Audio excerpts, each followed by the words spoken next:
Hello guys, welcome to AT education. This is Tanisha Patidar and आज का हमारा टॉपिक है रिपोर्टेड स्पीच। तो आज हम 7 रूल्स पढ़ने वाले हैं रिपोर्टेड स्पीच को सीखने के लिए। किसके लिए सीखने के लिए? ताकि हम रिपोर्टेड स्पीच सीख सके, समझ सके और हम उसको अच्छे से एग्जाम में लिखे ताकि हमारे फुल में से फुल मार्क्स आए। तो हमारे क्या 7 रूल्स है, आज हम वो पढ़ेंगे।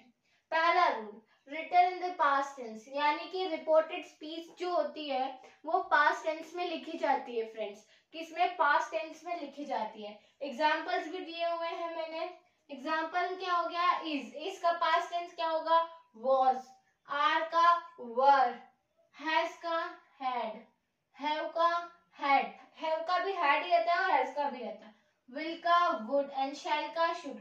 बहुत सारे ऐसे एग्जांपल्स होते हैं जिनका पास्ट टेंस बनता है फ्रेंड्स। तो ये कुछ पास्ट है। अब हम एक एग्जाम्पल के तौर पर समझते हैं कि एग्जाम्पल क्या होगा। The king said I will give you a reward tomorrow. तो अब इसको हम चेंज करते हैं। अभी हम चेंज करेंगे इसी लाइन को रिपोर्टेड स्पीच में, जो कि पहले रूल के हिसाब से। पहले रूल के हिसाब से अगर हम चेंज करेंगे तो पास्ट टेंस में होना चाहिए। तो देखो, the king said I will है ना, विल का क्या होगा? वुड। देखो यहाँ पे वुड लिखा हुआ है ना, ये विल का वुड हो रखा है, यानी कि the king said I would give a reward tomorrow. Tomorrow लिखा हुआ है, टुमारो तो क्या हो गया? फ्यूचर। इसको पास्ट में बदलना है तो हम क्या लिख देंगे? Next day. Next day. ठीक है फ्रेंड्स। अब हैंडराइटिंग आप थोड़ा देख लेना, पर ये बन गया हमारे पहले रूल के हिसाब से सेंटेंस। तो आपको पहला रूल समझ आया होगा कि पहले रूल में क्या कहा है कि पास्ट टेंस में बदलना है। दूसरे रूल में क्या है? दूसरे रूल में लिखा हुआ रिटन इन थर्ड पर्सन, यानी कि ये जो लिखा जाता है वो थर्ड पर्सन के लिए लिखा जाता है। ठीक है, रूल नंबर 2 है। फर्स्ट पर्सन कौन होता है, सेकेंड पर्सन कौन होता है और थर्ड पर्सन कौन होता है, मैं आपको बताती हूँ। फर्स्ट पर्सन जो होता है वो स्पीकर रहता है। सेकेंड पर्सन जो होता है वो लिसनर होता है। उसके बाद जो थर्ड पर्सन होता है वो जो अपने पास अवेलेबल नहीं है, जो कि जिसकी हम बात कर रहे हैं, हाल फिलहाल में अपने सामने नहीं है, तीसरे इंसान के बारे में बात कर रहे हैं, तो वो कहलाएगा थर्ड पर्सन। इसलिए मैंने लिख दिया नॉट अवेलेबल। ठीक है फ्रेंड्स, तो आप समझ जाए। फर्स्ट पर्सन में क्या आ गया? आई, मी, माइन, हम हमारी बात करते हैं। स्पीकर जो होता है उसकी बात करते हैं। Second person listener, you, yours, yourself वगैरह जो होते हैं वो आएंगे सेकेंड पर्सन में। थर्ड पर्सन में ही, शी, हिज, हर, हिमसेल्फ, उस मतलब अपन सामने वाले इंसान की बात कर रहे हैं ना, तो इसीलिए आएगा थर्ड पर्सन की बात कर रहे हैं। तो अब एग्जांपल देखते हैं रूल नंबर 2 के हिसाब से। The king said I will give a reward tomorrow. ठीक है, I will give a reward tomorrow. तो अब इसको हम चेंज करें तो क्या बना? The king said he. I का क्या बन गया? ही बन गया। ही क्यों बना? हम थर्ड पर्सन की बात कर रहे हैं और आई क्या है? फर्स्ट पर्सन है, तो आई का क्या बना? ही। वुड इसलिए लिखा क्योंकि आपको पता है पहले रूल में मैंने आपको बताया था पास्ट टेंस में बनता है। किसमें? पास्ट टेंस में। तो विल की जगह क्या आएगा? Would. Give a reward next day. Next day तो आप पता होगा कि टुमारो है, तो आपको पास्ट में बदलना है। ठीक है, अब हम चलते हैं रूल नंबर 3 की तरफ। तो फ्रेंड्स, रूल नंबर 3 क्या है?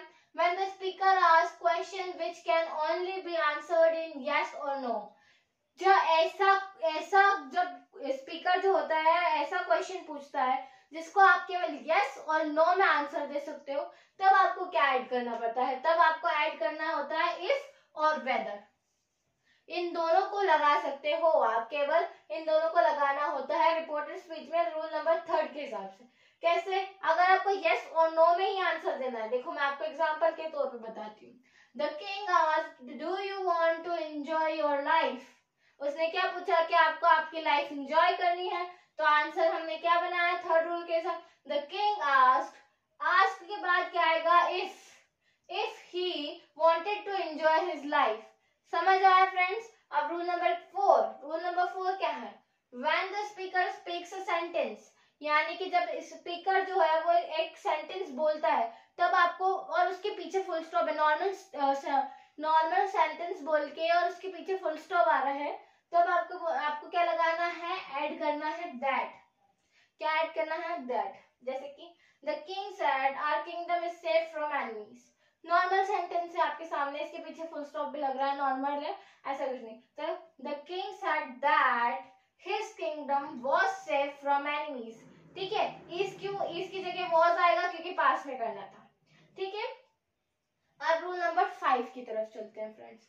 रूल नंबर 5 जो है, when the speaker gives command और रिक्वेस्ट, जब आपको कोई स्पीकर होता है, जब आपको कमांड यानी ऑर्डर जब दे रहा हो या फिर कभी रिक्वेस्ट कर रहा हो, तब आप, और वो सेंटेंस इनकम्प्लीट होना चाहिए, इसीलिए मैंने इनकम्प्लीट लिखा है, यानी कि सेंटेंस इनकम्प्लीट होना चाहिए। सेंटेंस इनकम्प्लीट है और आपको ऑर्डर या कमांड दे रहा है या फिर रिक्वेस्ट कर रहा है, तब आपको क्या ऐड करना है, टू ऐड करना है।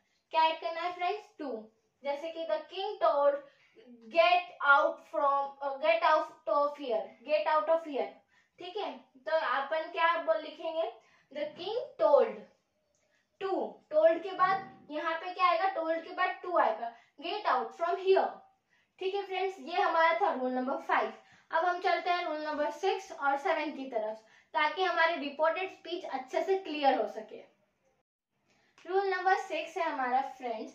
रूल नंबर 6 में ये कहा गया है कि जब आप किसी से क्वेश्चन पूछते हो, जैसे क्वेश्चन के जो वर्ड्स शुरू होते हैं, वेयर, हु, हाउ, ऐसे वर्ड्स शुरू, ऐसे सेंटेंस के जो स्टार्टिंग के लेटर्स होते हैं, है ना, जो W से अधिकतर शुरू होते हैं क्वेश्चन पूछने के लिए, तो उसमें आपको कुछ ऐड वगैरह नहीं करना है। क्या करना है, केवल रिप्लेस करना है फ्रेंड्स। रिप्लेस करना है आपको किससे, आप अगर रिप्लेस करोगे तो आपको सैड की जगह आस्क लगा देना है, और अगर आस्क है तो आपको आस्क ही रहने देना है, उसकी जगह और कुछ नहीं करना है। ये बहुत ही सिंपल इंटरोगेटिव सेंटेंस है एक तरह से। जैसे कि हम क्वेश्चन देखते हैं, the king said where is my crown. इसको हम अगर चेंज करेंगे तो क्या बनेगा, द किंग आस्क्ड वेयर, इसकी जगह क्या आएगा, was। क्यों, पास्ट है, was। माई की जगह क्या आएगा, माई अपने फर्स्ट पर्सन के लिए, माई का अपने को क्या करना है, थर्ड पर्सन के लिए यूज करना है, वेयर was his crown। आया फ्रेंड्स समझ।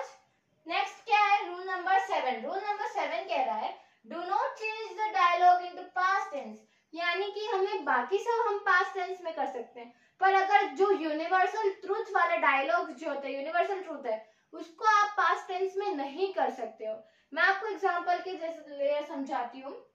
जैसे इसमें क्या लिखा हुआ है, the king said the earth is round. अब अर्थ इज राउंड, अर्थ तो आज भी राउंड है, पहले भी राउंड ही, आगे भी राउंड ही रहेगी, और जो पास्ट में थी तब भी राउंड ही थी। ठीक है ना, तो ये यूनिवर्सल ट्रूथ हो गया। तो आप इसको चेंज नहीं कर सकते कि वॉज लगा दोगे, क्योंकि यूनिवर्सल ट्रूथ में पहले राउंड थी, आज भी राउंड है, और आगे आने वाले समय में भी राउंड रहेगी अर्थ। तो इसको हम क्या रहेंगे, कुछ नहीं करेंगे, इसमें केवल इतना लिखेंगे, द किंग सेड दैट लगाना है बस, ऐड क्या करना है, that the earth is round.